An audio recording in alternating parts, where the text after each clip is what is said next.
बहुत से स्टूडेंट्स के मन में ये ख्याल आता है कि यूपीएससी का जो पेपर है, अगर हम यूपीएससी का पेपर दे रहे हैं तो क्या हम यूपीपीसीएस का पेपर दे सकते हैं या नहीं दे सकते। जिन लोगों के मन में ये ख्याल आ रहा है, पहली बात तो आपने अच्छे से इंफॉर्मेशन गैदर नहीं करी है, क्योंकि अगर आपने प्रीवियस ईयर क्वेश्चन पेपर्स देखे होते और अगर आपने सिलेबस देखा होता यूपीएससी का और यूपीपीएससी का, तो आपके मन में ये क्वेश्चन अराइज ही नहीं होता। क्योंकि आपको, अगर आप वो प्रीवियस ईयर क्वेश्चन पेपर्स देखेंगे, सिलेबस देखेंगे, तो आपको पता लग जाएगा कि आपका 90% जो सिलेबस है वो ओवरलैप कर रहा है, मतलब कि वो मिल रहा है। तो अगर आप वो करते हैं तो आप आराम से यूपीपीएससी का पेपर निकाल सकते हैं। बहुत से ऐसे स्टूडेंट्स हैं जो ये सोचते हैं कि अगर यूपीपीएससी का पेपर मैं तो सिर्फ यूपीपीएससी कर पाऊंगा। ऐसे हम लोगों के पास बहुत से बच्चे आते हैं जो ये बोलते हैं कि यूपीपीसीएस का पेपर तो मैं कर लूंगा मैम, बट यूपीएससी नहीं कर सकता।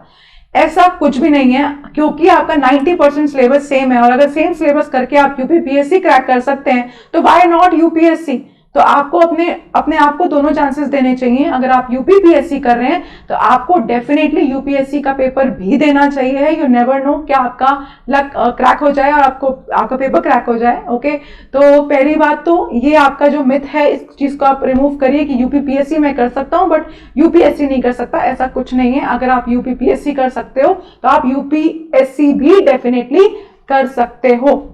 अपार्ट फ्रॉम दैट, कई लोग और अलग बुद्धि के होते हैं। वो सोचते हैं जी यूपीएससी करूंगा मैं, यूपीपीएससी नहीं करूंगा। चाहे भले यूपीएससी ना हो और बाद में किसी को देखें, अरे फिर सोचें कि काश मैंने यूपीपीएससी कर लिया होता, है ना। अगर आप किसी पोस्ट पे किसी ऑफिसर को देखते हो, आप यूपी के रहने वाले हो लेट्स सपोज, और आपने किसी ऑफिसर को देखा, आपने सोचा काश मैं यूपीएससी कर लेता, है ना। तो ये बाद में आपको रिग्रेट हो। इससे पहले मैं आपको बता दे रही हूँ कि आपको ये सोच नहीं रखनी है कि ये यूपीएससी ऊपर है, यूपीपीएससी नीचे है, तो मैं यूपीएससी का पेपर दूंगा, यूपीपीएससी का पेपर नहीं दूंगा। ऐसा बिल्कुल नहीं सोचना है। आपको ये सोचना है, जैसे कि मैं हमेशा कहती हूँ कि follow smart strategy. Smart strategy क्या कहती है? अगर आपको एक तरीके से तैयारी करके अगर आप 2 पेपर में बैठ सकते हो तो व्हाई नॉट। तो आपको यूपीएससी और यूपीपीएससी फिर दोनों का एग्जाम देना चाहिए, नॉट सोनली फॉर यूपीएससी। उसके अलावा जो आपकी स्ट्रैटेजी होनी चाहिए थोड़ी सी, जैसे मैंने आपको बताया हुआ है करंट अफेयर्स की स्ट्रैटेजी के बारे में, कि जहां मैंने कहा था कि जो लोग यूपीएससी का कर रहे हैं वो करंट अफेयर्स स्टेट लेवल के कवर ना करें, राइट। बट अगर आप दोनों का कर रहे हैं, आप यूपीएससी भी कर रहे हैं, यूपीपीएससी भी कर रहे हैं, तो while newspaper reading you should follow state news also. तो आप स्टेट न्यूज के भी नोट्स बना सकते हैं और उसके भी, मतलब आप पूरा कलेक्टिव नोट्स बना लेंगे जिसमें स्टेट भी इंक्लूसिव होगा, तो आपका वो वाला सेक्शन भी कवर अप हो जाएगा। और बाकी तो जैसा कि मैंने बताया भी हुआ है कि यूपी की अगर आप एक बुक आती है वो रेफर करेंगे तो आपका सारा उसमें कवर हो जाएगा, क्योंकि आपको हिस्ट्री, पॉलिटी, ज्योग्राफी ये सब देखना पड़ता है स्टेट का, तो वो आपका उस सेक्शन का कवर हो जाएगा, चाहे वो किसी भी स्टेट का। तो अगर हम यूपी की बात करें तो यूपी का आपके उसके अंदर कवर अप हो जाएगा।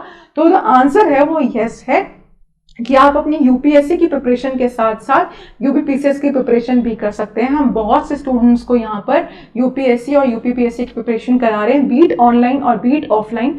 सो अगर आपको कोई भी हेल्प चाहिए तो आप कांटेक्ट कर सकते हो, बट पहले अपनी सोच को ठीक करो कि अगर आप ये सोच के आ रहे हो कि मैं यूपीपीएससी कर सकता हूँ और यूपीएससी नहीं, तो ये आंसर आपको हमारी तरफ से फिर ब्लंटली मिलने वाला है कि आप अगर यूपीपीएससी कर सकते हो तो यूपीएससी भी कर सकते हो। ऑल राइट, एंड लाइकवाइज मैं यूपीएससी करूंगा बट मैं यूपीपीएससी नहीं करूंगा, ये सोच भी बहुत गलत है। तो अपनी सोच को चेंज करिए और स्मार्टली काम करिए, हार्ड वर्क के साथ काम करिए, राइट कंसिस्टेंसी के साथ काम करिए। रिजल्ट डेफिनेटली आपका आना निश्चित है।